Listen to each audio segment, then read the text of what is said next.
Oke, sebentar. Hilang dari saya punya layar. Oke, shalom sekali lagi shalom semuanya.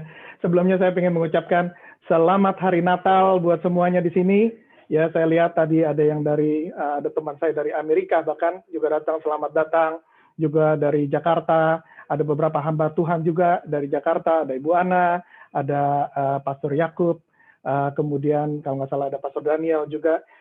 Dan yang lain-lain mungkin saya tadi nggak ke-capture di saya punya gambar di sini, tapi selamat datang, selamat Natal untuk semua, juga semua untuk saudara-saudara semua yang dari Singapura, selamat Natal, semoga Tuhan memberkati. Ya, saya ingin share sedikit tentang Natal. Ini bulan Desember ini kalau buat saya pribadi ini selalu membawa sesuatu kegembiraan di hati saya, excitement di hati saya, dan saya percaya itu bukan cuma saya, banyak orang yang masuk bulan Desember mereka berasa senang gitu, berasa gembira ya, mungkin nggak ngerti kenapa tapi berasa gembira gitu. Ya banyak orang selain saya yang juga berasa seperti itu.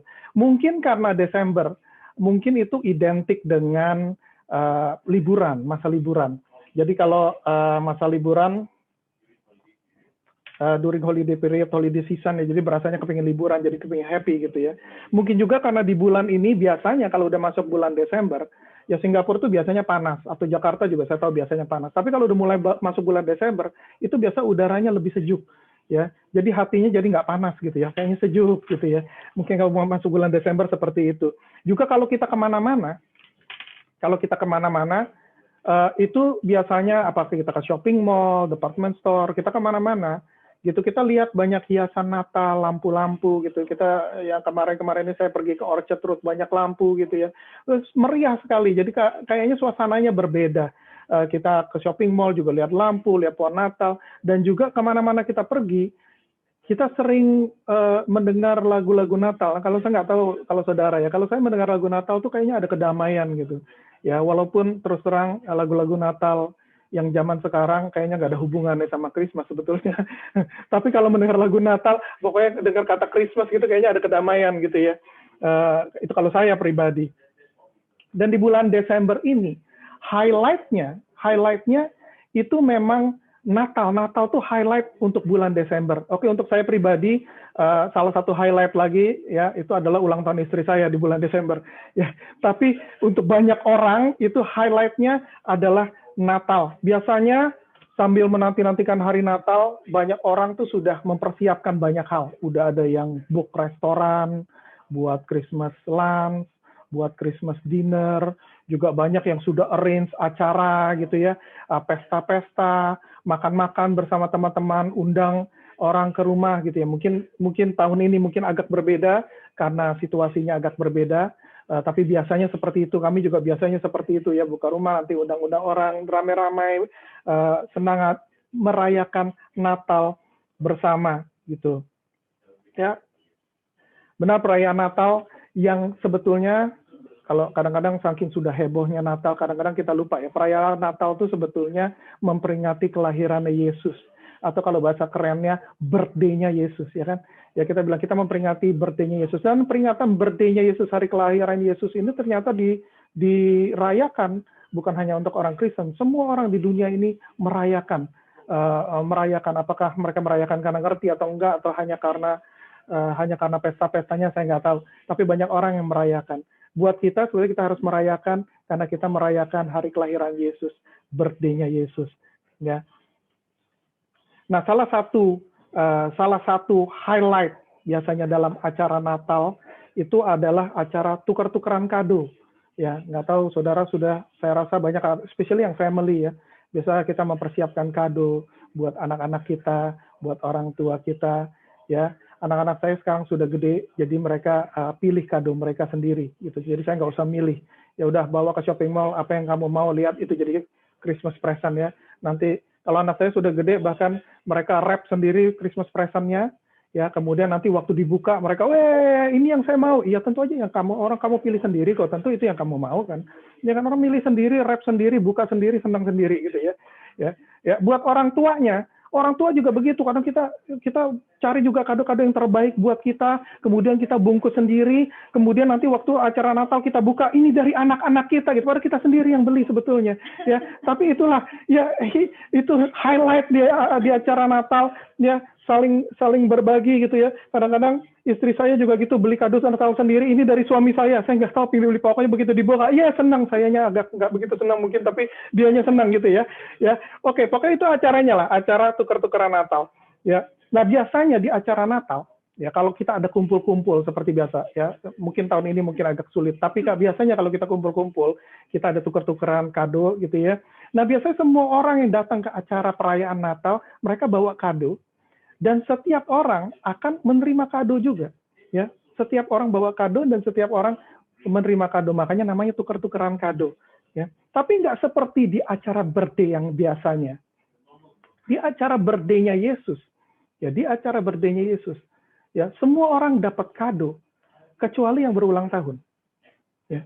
Kadang bingung ya, Yesus berulang tahun kita rayakan, semua orang dapat kado, tapi Yesusnya nggak dapat kado. Kadang-kadang mungkin karena kita nggak gitu ngerti apa sih sebetulnya yang Yesus, bukannya nggak mau ngasih apa-apa sih sama Tuhan, sama Yesus, tapi kadang kita nggak ngerti ya apa sih sebetulnya yang Yesus butuhkan, apa sih yang sebetulnya Yesus inginkan, apa sih yang sebetulnya Yesus harapkan dari kita sebagai hadiah ulang tahun buat dia. Mungkin kita juga karena rasanya kan Tuhan Yesus sudah punya segalanya. Jadi apalagi yang dia butuhkan dari kita? Apalagi yang dia perlukan? Nah hari ini saya ingin memberitahukan sama saudara gitu ya, berbagi sama saudara. Sebetulnya setelah dipikir-pikir, sebetulnya saya menemukan bahwa Yesus itu tidak punya segalanya. Tidak punya segalanya, dan ada hal-hal yang dia tidak punya, dia harapkan untuk kita memberikan pada dia. Ya kita lihat beberapa yang kepikir sama saya, ya kita lihat beberapa hal yang kita bisa berikan sama Yesus. Jadikan aja ini sebagai ide, ya saudara boleh pikirkan. Ini saya cuma sebutkan 3 hal karena juga kita ada keterbatasan waktu dan lain-lain. 3 hal sebagai ide hadiah Natal buat Yesus, dan yang saya tahu ini adalah hadiah Natal yang sangat diharapkan dari kita. Ya. Yang pertama, saya tahu Tuhan Yesus sangat menginginkan, merindukan untuk dia bisa mendapatkan tempat di hati kita. Ya. Yesus rindu untuk kita bisa melihat bagaimana pentingnya dia di dalam kehidupan kita. Yesus berkata seperti ini di Lukas 12 ayat 34. Ya. Karena di mana hartamu berada, di situ juga hatimu berada. Apa yang kita anggap berharga, pasti akan mendapatkan tempat yang lebih di hati kita. Semakin berharga sesuatu itu, maka kita akan memberikan tempat yang lebih besar di hati kita, lebih besar di pikiran kita. Kita akan selalu memikirkan tentang sesuatu yang berharga itu. Ya, tentunya ya saudara, kalau saudara ada sesuatu yang berharga, apa sih saudara sering pikirkan? Ya, tergantung apa yang berharga buat saudara. Ya. Yesus rindu untuk dia tuh ada selalu di hati dan pikiran kita. Yesus rindu untuk punya hubungan yang akrab dengan kita. Hari ini mari kita coba renungkan. Apakah Yesus itu adalah harta yang cukup berharga buat saudara untuk boleh ada di hati saudara? Untuk boleh mendapat tempat lebih di hati saudara, untuk saudara boleh pikirkan lebih tentang Yesus. Apakah dia cukup berharga buat itu? Saudara boleh renungkan masing-masing ya, sendiri-sendiri. Yang kedua, ide yang kedua, yang saya tahu juga Yesus selalu menginginkannya. Yesus rindu untuk bisa mendapatkan lebih banyak dari waktu kita, our time. Yesus rindu untuk punya lebih banyak dari waktu kita. Nah, untuk kita yang bekerja, apalagi yang bekerja di Singapura, ya, saya juga bekerja di Singapura, banyak dari sini bekerja di Singapura, mungkin juga yang bekerja di Jakarta ya. Biasanya tuh kita sangat sibuk. Sangat sibuk. Orang Singapura terkenal orang yang sangat sibuk. 24 jam dalam hidup kita, itu sepertinya nggak cukup untuk menyelesaikan, setiap hari 24 jam, itu nggak cukup untuk menyelesaikan apa yang mau kita kerjakan hari itu. Saya share aja ya, saya mungkin karena umur saya bertambah gitu ya. Bukan mungkin, saya memang umur saya bertambah. Ya, dan kemudian kayaknya memori saya juga udah mulai berkurang, belum pikun tapi mulai berkurang gitu ya, efektivitas memori saya kurang ini. Jadi saya biasakan diri, kalau saya pergi ke tempat kerja, saya biasakan diri untuk mencatat dulu apa yang saya mau kerjakan hari ini. Takut-takut nanti kalau sibuk lupa. Ya. Tapi saya dapati, kalau misalnya saya tulis ada 10 hal yang saya mau kerjakan hari ini, saya dapati setelah jam kerja selesai, saya cuma mampu menyelesaikan mungkin 5 hal. Kenapa? Karena selama waktu kerja, ternyata banyak hal yang baru yang juga datang yang harus diselesaikan. Jadi kayaknya 24 jam itu nggak pernah cukup untuk menyelesaikan yang saya catat untuk hari itu. Saya pikir, oke, mungkin besok ya, saya akan kerja, tapi besoknya akan terjadi lagi yang sama. Kita ini orang-orang yang sangat sibuk, dan makin sibuk, dan lebih sibuk lagi, apalagi sekarang punya handphone, punya macam-macam di komputer, dan lain-lain. Jadi orang yang sangat sibuk. Coba saudara ingat, mungkin ya ada di antara kita di sini, ya, yang mungkin waktu hari Minggu mendengarkan firman Tuhan, dan kemudian Roh Kudus menggerakkan hati kita, dan kemudian membuat kita mengambil komitmen, yes Tuhan, saya ingin ambil komitmen untuk mulai hari ini saya mau berdoa lebih banyak. Atau ambil komitmen mulai hari ini saya mau membaca firman Tuhan lebih banyak. Atau juga ambil komitmen untuk Tuhan, waktu Roh Kudus menggerakkan hati kita dan kita berasa, iya Tuhan, rasanya sudah waktunya untuk saya mulai masuk dalam pelayanan dan mulai melayani orang lain. Ya. Dan itu Roh Kudus gerakan dan kita ngambil komitmen. Tapi itu waktu hari Minggu, waktu hari Senin datang. Ya. Kita sadari begitu banyak pekerjaan yang datang, yang pekerjaan luar biasa datang. Jadi hari Senin kayaknya batal, gagal untuk spend waktu lebih banyak dengan Tuhan. Ya, kita pikir besok deh kita spend waktu lebih banyak. Ternyata kita dapati hari Selasa, hari Rabu, hari Kamis, hari Jumat, dan bukan cuma itu, minggu-minggu berikutnya juga. Ada begitu banyak hal-hal yang kelihatannya lebih penting dari berdoa lebih banyak. Hal-hal yang kelihatannya lebih penting daripada membaca firman Tuhan lebih banyak. Hal-hal yang kelihatan lebih penting, apalagi untuk melayani, aduh nggak ada waktu untuk melayani. Kalau berdoa aja nggak ada waktu, terusnya baca firman Tuhan nggak ada waktu, apalagi mau melayani orang lain. Nggak ada waktu, karena kita terlalu sibuk. Ya. Makin lama, kita makin lupa akan komitmen yang pernah kita buat untuk meluangkan waktu lebih banyak bersama Tuhan. Makin lama kita lupa, makin lama terkubur sama pekerjaan kita, kesibukan kita, dan kita akhirnya jadi lupa. Tapi apa saudara tahu nggak? Bahwa setiap kali saudara ambil komitmen, Tuhan sebetulnya terus menunggu sampai kita punya waktu untuk spend lebih banyak waktu bersama Dia. Tuhan berkata seperti ini di Wahyu 3 ayat 20. Lihat, aku berdiri di muka pintu dan mengetok. Jikalau ada orang yang mendengar suaraku dan membukakan pintu, aku akan masuk mendapatkannya, dan aku makan bersama-sama dia, dan ia bersama-sama dengan aku. Ini kerinduannya Tuhan. Bagi semua anak-anaknya, kerinduannya Tuhan. Dia terus menunggu di depan pintu. Nah Tuhan kita, dia menginginkan waktu kita, tapi dia nggak akan merampas waktu kita. Dia tidak akan memaksakan kita untuk memberikan apa yang dia mau. Dia ingin meminta, dia menunggu, dia mengetok pintu. Kalau kita bukakan, maka dia akan masuk dan dia akan berfellowship bersama kita. Ini waktu fellowship ini adalah waktu, kadang-kadang kita nggak sadar, tapi ini adalah waktu yang sebetulnya dibutuhkan. Ya, waktu kita mau mencurahkan isi hati kita sama Tuhan. Kita mau mencurahkan semua masalah kita sama Tuhan. Kita mau meminta pertolongan Dia. Kita mau bilang sama Dia, Tuhan, aku ini takut. Tuhan, aku ini khawatir. Dan ini juga waktunya di lain pihak. Ini waktunya Tuhan juga ingin mencurahkan isi hatinya sama kita. Tuhan ingin memperlihatkan sama kita bagaimana Dia mencintai kita. Tuhan, aku ingin bilang sama kita di waktu fellowship kita. Tuhan ingin bilang, jangan khawatir. Aku nggak akan ninggalin kamu di tengah kesulitan kamu. Aku akan selalu bersama kamu pada waktu kamu susah.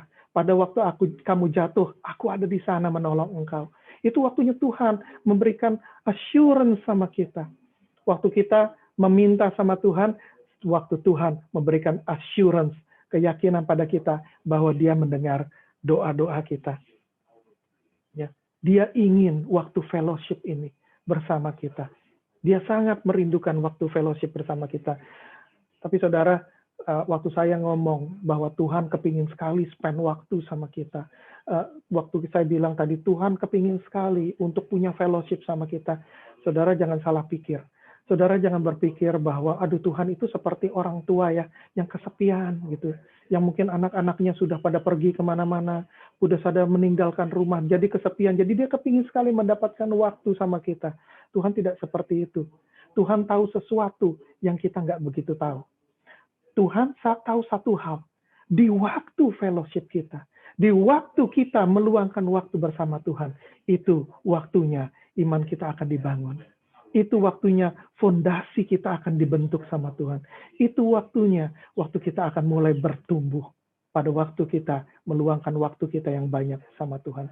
Tanpa meluangkan waktu sama Tuhan, kita nggak akan bisa bertumbuh. Yesus berkata seperti ini, di Yohanes 15 ayat 4. Tinggallah di dalam aku, dan aku di dalam kamu. Sama seperti ranting tidak dapat berbuah dari dirinya sendiri, kalau ia tidak tinggal pada pokok anggur. Demikian juga kamu tidak berbuah, jikalau kamu tidak tinggal di dalam aku. Saudara, saya lagi ngomong tentang buah-buah rohani ya. Jangan dipikir, tapi saya nggak spend waktu cukup sama Tuhan karena saya sibuk pekerjaan, tapi saya hidupnya sih oke saja, hartanya cukup banyak, cukup oke, family saya cukup oke. Benar di mata dunia, mungkin saudara kelihatan oke, tapi di mata Tuhan, saudara kelihatannya tidak berbuah. Kalau tidak meluangkan waktu sama Tuhan cukup, tidak bersekutu cukup sama Tuhan, di matanya Tuhan, saudara seperti orang-orang yang tidak berbuah, orang-orang yang kurang bertumbuh, orang-orang yang sepertinya mandul dalam rohani. Ya. Kalau mau berbuah, kuncinya adalah spend waktu sama Tuhan. Mungkin ini satu yang bisa direnungkan di hari ini. Di hari ini. Bisa direnungkan.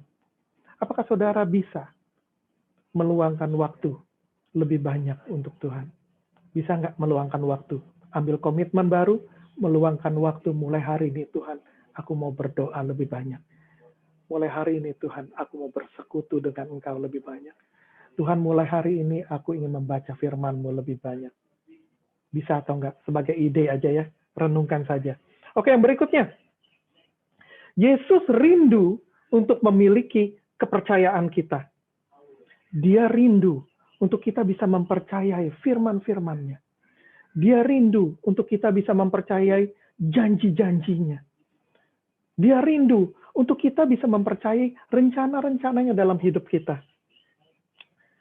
Rasul Petrus mengajarkan seperti ini di 1 Petrus 5 ayat 7.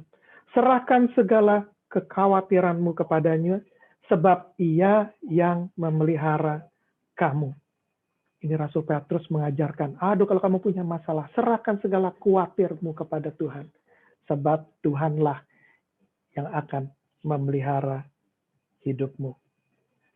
Tapi realitas banyak dari kita sulit untuk benar-benar bisa percaya dengan apa yang Tuhan Yesus sedang kerjakan dalam hidup kita.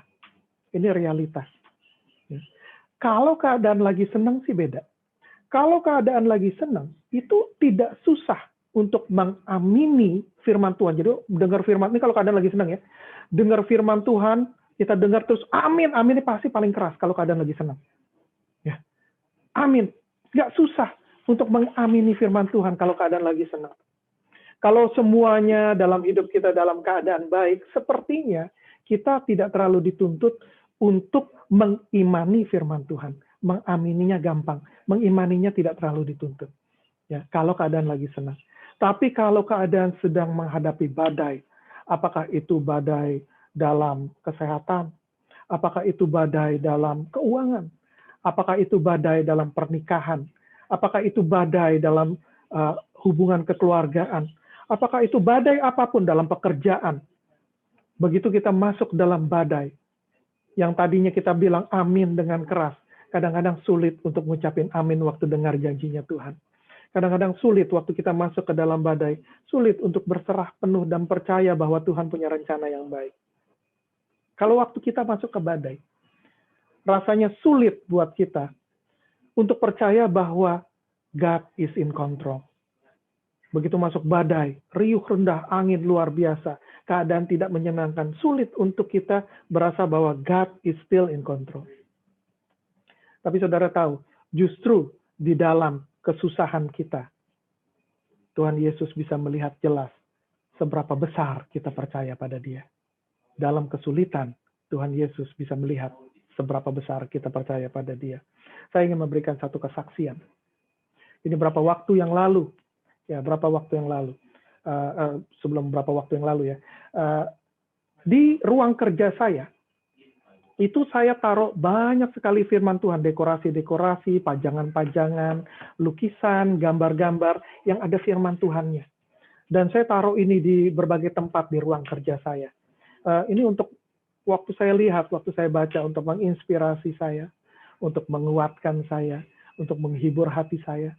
Ada satu lukisan yang saya senang sekali karena firman Tuhannya ini, firman Tuhan salah satu yang paling favorit buat saya.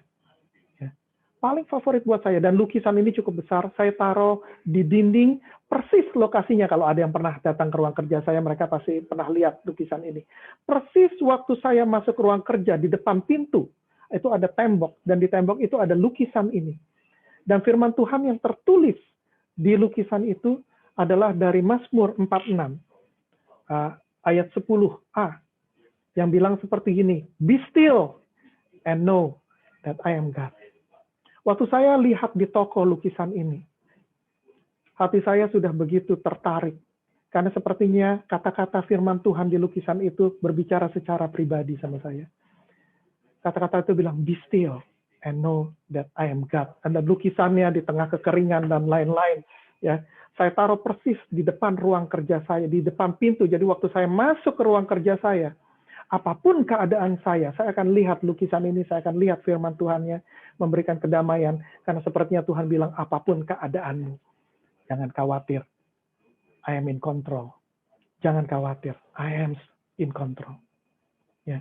Dan itu memberikan kelegaan, apapun keadaan saya, apalagi tahun-tahun ini ya, di tahun ini, segala sesuatunya kurang baik, jadi tiap kali masuk kerja, saya lihat lukisan itu, dan sepertinya Tuhan berkata, don't worry, I'm in control. Belum lukisan yang ini, boleh dicabut dulu lukisannya. Bukan lukisan yang ini. Kecepatan. Ya. Berapa waktu yang lalu? Ya, berapa waktu yang lalu di hidup saya mengalami banyak badai. Dan ini bukan satu badai. Baru badai yang satu datang, belum ada jalan keluarnya, datang badai yang lain. Belum yang satu selesai, yang dua ini masih ada, datang lagi badai yang lain. Badai datang bertubi-tubi dan bertubi-tubi. Masuk mulai dari masalah kesehatan saya sendiri. Kemudian belum juga selesai masalahnya, masuk masalah kesehatan istri saya. Belum selesai sebelumnya, masuk dalam masalah pekerjaan. Masuk dalam masalah keuangan. Dan sepertinya badai bertubi-tubi menyerang saya. Menyerang hidup saya. Nah, ini banyak orang yang nggak tahu. Saya jarang sekali cerita tentang masalah. Kalau saya masuk dalam masalah, kesukaan saya adalah datang sama Tuhan. Dan udah berlutut aja di kakinya Tuhan. Karena saya tahu orang lain nggak bisa memberikan jalan keluar buat saya. Hanya Tuhan yang bisa memberikan jalan keluar buat saya. Istri saya pun seringkali tidak tahu apa yang ada di pikiran saya. Biasa kalau lagi senang, saya banyak cerita. Tapi kalau begitu saya mulai masuk ke dalam badai, mulai masuk dalam dilema, biasanya saya mulai diam. Saya mulai diam, dan kemudian saya hanya datang sama Tuhan. Tuhan, Engkau yang tahu masalahku. Engkau yang tahu masalahku. Tapi this time, karena badainya datang begitu bertubi-tubi dan kelihatan nggak ada jalan keluarnya. Maka kadang-kadang rasa takut mulai datang ya. Saya rasa juga saudara kalau masuk ke dalam badai. Ya begitu masuk ke dalam badai, lihat ombak dan lain-lain. Yang terlihat dan yang terdengar, itu biasanya hanya hal-hal yang menakutkan. Di waktu yang sama, ada seseorang teman saya, dia lagi kepikiran, saya mau kasih hadiah buat Koryanto katanya. Ya, ini out of anything, dia juga nggak tahu masalah saya juga nggak pernah cerita sama dia. Tapi dia ada punya kepikiran, saya mau kasih hadiah buat Koryanto. Nah, hadiahnya apa? Jadi dia menghubungi seorang artis, ya, artis ya, bukan bintang film, artis ya, yang art ya. Ya, seorang artis. Artis ini biasanya dia memang menjual atau dia mendesain, ya, jadi orang boleh pesan sama dia lukisan, ya. Nanti orang yang pesan, kayak teman saya ini pesan sama dia, ini anak Tuhan ya, dia memang punya gift untuk melukis. Tuhan berikan gift untuk melukis, tapi bukan cuma sekedar melukis, prophetic lukisan ya, lukisan yang profetik. Jadi waktu teman saya bilang sama dia, saya mau pesan ini satu untuk teman saya namanya ini ya, Rianto gitu ya. Kamu siapkan saja lukisannya, drawingnya seperti apa. Kamu siapkan saja, ya kamu pikirin aja, doakan dulu, dan nanti word of God-nya nanti terserah juga apa. Yang keluar saja apa yang Tuhan ngomong. Jadi kemudian orang ini mengambil waktu, dia berdoa sama Tuhan, dia merenungkan, ini kira-kira buat orang ini yang dia juga nggak kenal, saya nggak kenal artisnya nggak kenal saya, ya, dia juga nggak tahu saya siapa, pokoknya dia berdoa saja sama Tuhan, dia ada pesanan nih, ada orang yang mau order untuk bikin lukisan dan firman Tuhan, tolong Tuhan berikan sesuatu. Kemudian dalam doanya dia, keluar satu image, ya, dan keluar firman Tuhan yang menyertainya. Boleh dikasih lihat nggak? Ya, sekarang waktunya untuk ngeliatin gambarnya tadi.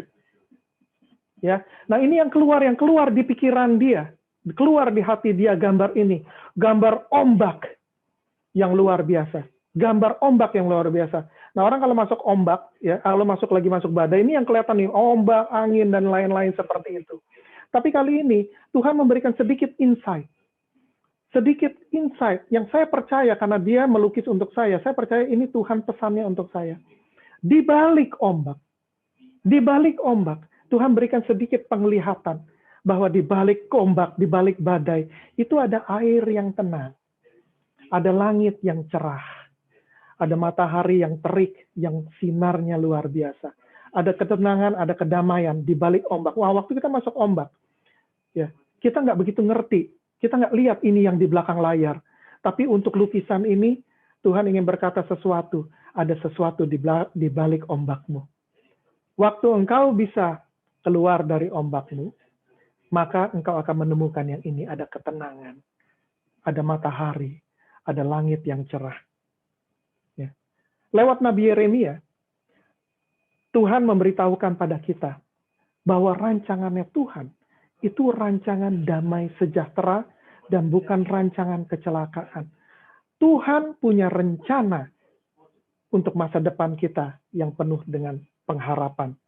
Nah, saya mau bilang sama saudara, kalau hari-hari ini saudara ada yang sedang di tengah badai, saudara mesti mengerti satu hal, bahwa Tuhan gak akan meninggalkan saudara di tengah badai sendirian. Kalau saudara izinkan saudara masuk ke badai, pasti Tuhan lagi berdiri bersama saudara di tengah badai. Nah, Daud mengerti hal ini.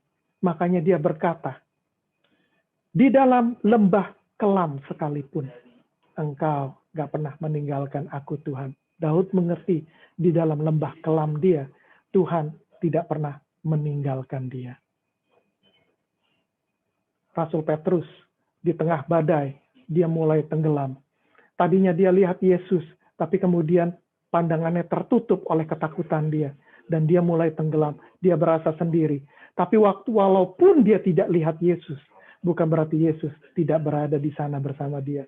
Pada waktu dia mulai tenggelam, tangan Yesus terulur dan memegang dia. Tangan Yesus yang menyelamatkan dia. Saya mau tanya sama saudara, apakah saudara siap untuk lebih percaya pada Yesus? Hari ini kita merayakan Natal. Tapi jangan hanya sekedar perayaan. Hanya sekedar pesta-pesta. Hanya sekedar makan-makan. Hari ini, apa mau datang sama Tuhan? Bilang, Tuhan, aku percaya pada Engkau. Tuhan, no matter how big the storm, bagaimana besarnya badai di depanku, bagaimana besarnya masalah di hadapanku, dan aku nggak tahu berapa lama lagi Tuhan masalah ini akan terjadi. Tapi aku mau percaya Tuhan. Aku mau percaya pada rencana-rencanamu, aku mau percaya pada rancangan-rancanganmu, dan aku percaya Engkau punya rencana yang baik. Aku percaya Engkau tidak akan meninggalkan aku sendirian di tengah badai. Engkau akan ada bersamaku.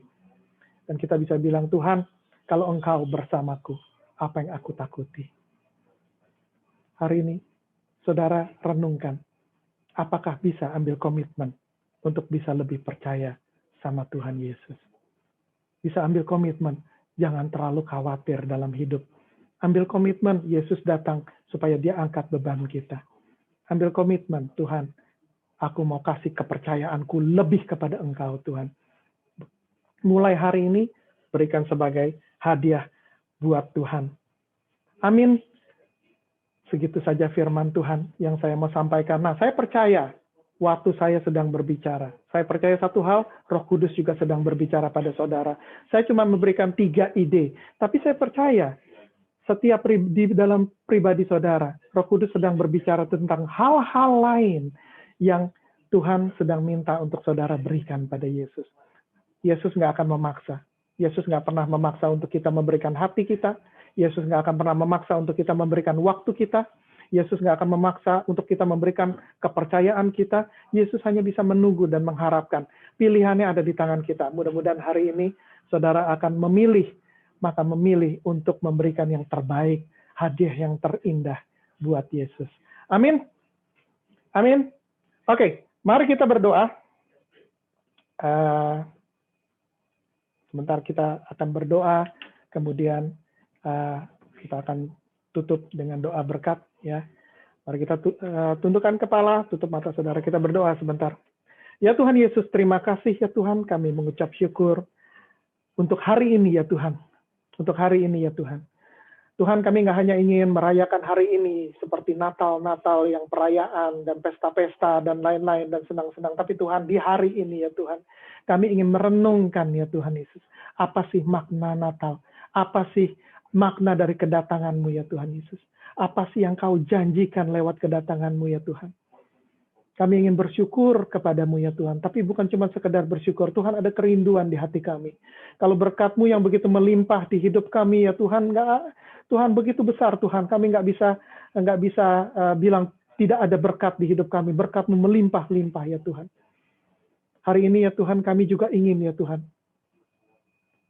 sebagai apresiasi kami ya Tuhan terhadap apa yang Kau sudah lakukan dalam hidup kami. Kami juga ingin memberikan yang terbaik kepada Engkau ya Tuhan. Tuhan, mungkin ada beberapa ide yang sudah kami dengarkan hari ini ya Tuhan. Tuhan, kami ingin memberikan waktu kami ya Tuhan, lebih banyak bagi Engkau ya Tuhan. Yang Tuhan, yang pasti kami ingin memberikan hati kami ya Tuhan. Supaya Engkau ya Tuhan lebih banyak ada di hati kami, lebih banyak ada di pikiran kami ya Tuhan. Kalau kami sedang menghadapi masalah ya Tuhan, kami nggak akan langsung panik dan lain-lain, tapi kami datang dulu pada Engkau ya Tuhan Yesus. Berharap kepadamu ya Tuhan. Tuhan, dan hari ini kami ingin berikan kepercayaan kami lebih kepada Engkau Tuhan. Kami mau percaya lebih Tuhan. Tuhan, pada waktu kami masuk dalam masalah Tuhan, kami nggak ingin ya Tuhan bergantung dengan kekuatan kami sendiri atau bergantung pada kekuatan orang lain Tuhan. Tapi kami ingin berserah penuh kepada Engkau, taruh kepercayaan kami di bawah kaki salib-Mu ya Tuhan Yesus. Tuhan, Engkau mampu. God, you are still in control. Tuhan, waktu aku melihat lukisan yang diberikan temanku ya Tuhan, aku rasakan Engkau sedang berbicara pribadi kepadaku. Bukan hanya Engkau menggambarkan apa yang ada di depanku ya Tuhan. Tapi waktu aku membaca firman-Mu, aku kenali Tuhan firman-Mu. Dan aku tahu itu Engkau yang secara pribadi sedang berkata padaku di tengah badaiku ya Tuhan. Engkau berkata, be still. Be still. Be still and know I'm God. Engkau ingin berkata, tenang, tenang, tenang. I am still in control. Gak peduli berapa banyak badai yang engkau hadapi. I am still in control of your life.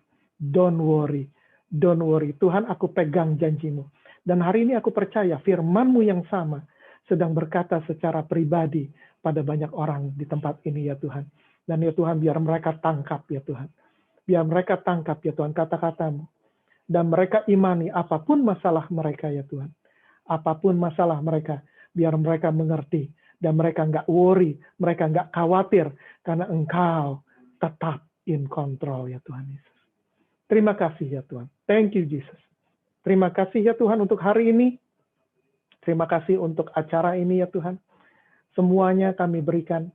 Semuanya hanya untuk kemuliaan nama-Mu ya Tuhan. Ya Tuhan, biar Kau dapatkan anak-anak-Mu di tempat ini ya Tuhan. Tuhan, aku berdoa ya Tuhan, di hari ini ya Tuhan, kasih-Mu yang melimpah, sukacita-Mu yang melimpah, Kedamaian-Mu melingkupi setiap dari mereka yang ada di tempat ini saat ini ya Tuhan. Berkat-Mu ya Tuhan, mengalir dan mengalir. Hamba-Mu akan berhenti bicara sebentar lagi Tuhan. Tapi biar berkat-Mu terus mengalir ya Tuhan. Terima kasih ya Tuhan Yesus. Terima kasih ya Tuhan. Saudara-saudara, angkat kedua tangan saudara, terima berkat dari Tuhan. Tuhan memberkati engkau dan melindungi engkau. Tuhan menyinari engkau dengan wajah-Nya dan memberi engkau kasih karunia. Tuhan menghadapkan wajah-Nya kepadamu dan memberi engkau damai sejahtera. Kasih dari Allah Bapa, karunia dari Tuhan kita Yesus Kristus, persekutuan dan penghiburan dari Allah Roh Kudus menyertai saudara dari sekarang sampai selama-lamanya. Semua yang percaya katakan, amin, amin, amin.